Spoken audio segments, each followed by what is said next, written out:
One creature that does so lives on these vast mudflats in northern Australia. These eyes, on stalks, belong to a male fiddler crab.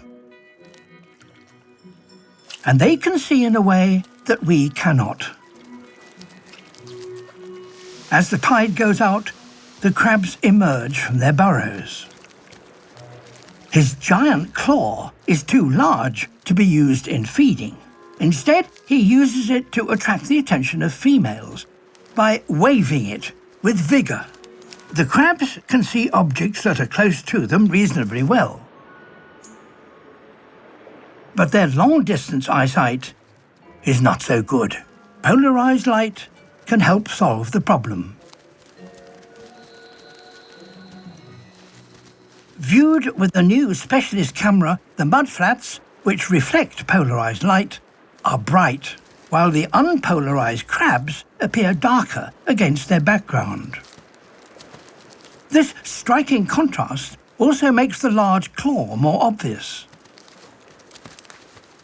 The big claw is also used by the male to defend his burrow.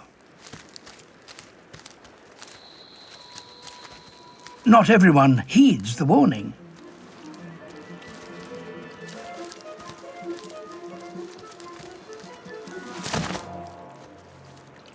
Battle over. But there are more dangerous enemies to face. Aerial predators. The quicker they can spot them, the better.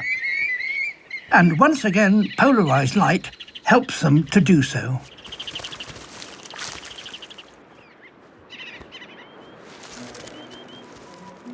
With the coast clear, a male re-emerges from his burrow.